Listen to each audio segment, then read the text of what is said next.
Hello everyone, welcome back to the Python series. So ఈరోజు topic ఏంటంటే ఇండెక్సింగ్తో మనం 5 questions solve చేయబోతున్నాం. అర్జెంట్గా వీడియోని సేవ్ చేసుకో. అండ్ ఒకవేళ కాలేజ్ స్టూడెంట్ అయితే మీకు స్కిల్స్ అనేవి చాలా ఉపయోగపడతాయి. ఖచ్చితంగా కొన్ని ఫాలో చేసి పెట్టుకో. సో మీరు ఇక్కడ స్క్రీన్ పైన చూస్తే 5 క్వశ్చన్స్ ఉన్నాయిగా. సో దాంట్లో నేను 3 క్వశ్చన్స్ సాల్వ్ చేసి చూపిస్తాను. మిగతా 2 క్వశ్చన్స్ మీరు సాల్వ్ చేయండి. ఓన్గా సాల్వ్ చేసి ఆన్సర్స్ అనేది కమెంట్లో మెన్షన్ చేయండి. రైట్, ఇక్కడ ఫస్ట్ క్వశ్చన్ చూడండి. సో ఏమని పెట్టిండు, ఎస్ అనే వేరియబుల్ క్రియేట్ చేసి దాంట్లో ఒక స్ట్రింగ్ పెట్టిండు.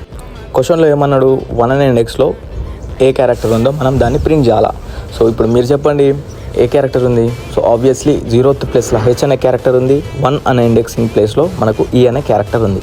సో మనం ప్రింట్ చేస్తే మనకు ఈ అనే క్యారెక్టర్ అనేది అవుట్పుట్ కింద వస్తుంది. సో ఆన్సర్ ఈస్ ఈ. సో సేమ్ అలానే సెకండ్ క్వశ్చన్ చూడండి. సో సేమ్ అలానే ఒక వేరియబుల్ క్రియేట్ చేసి దాంట్లో పైథాన్ అనే వాల్యూ అనేది స్ట్రింగ్ అనేది స్టోర్ చేసిండు. రైట్, క్వశ్చన్ ఏమని అడిగిండు, 3 అనే ఇండెక్స్లో మనకు ఏ క్యారెక్టర్ ఉందో ఆ క్యారెక్టర్ని ప్రింట్ చేయమన్నాడు. సో మీరు ఇప్పుడు చెప్పండి, ఏ క్యారెక్టర్ ఉంది 3 అనే ఇండెక్స్లో? మనకు హెచ్ అనే క్యారెక్టర్ 3 అనే ఇండెక్స్లో ఉంది. సో ఇప్పుడు అవుట్పుట్ చూస్తే మీరు కింద హెచ్ అనే క్యారెక్టర్ మనకు అవుట్పుట్ కింద వస్తుంది. సో ఇక్కడ సేమ్ అలానే వేరియబుల్ క్రియేట్ చేసిండు. థర్డ్ క్వశ్చన్లో క్రియేట్ చేసి దాంట్లో ఒక వాల్యూని స్టోర్ చేసిండు, ఓపెన్ ఏ అని. సో మనం ఇక్కడ ఏమని ఇచ్చిండు టాస్క్, మనకు 0th ఇండెక్స్లో ఏ క్యారెక్టర్ ఉందో దాన్ని ప్రింట్ చేయమన్నాడు. ఏ క్యారెక్టర్ ఉంది? ఆబ్వియస్లీ ఓ అనే క్యారెక్టర్ ఉంది. సో మనకు ఇక్కడ ప్రింట్ చేస్తే మనం ఓ అనే క్యారెక్టర్ అవుట్పుట్ కింద వస్తుంది. రిమైనింగ్ 2 క్వశ్చన్స్ మీరు సాల్వ్ చేయండి. ఓన్గా సాల్వ్ చేసి ఆన్సర్స్ అనేది కమెంట్లో మెన్షన్ చేయండి.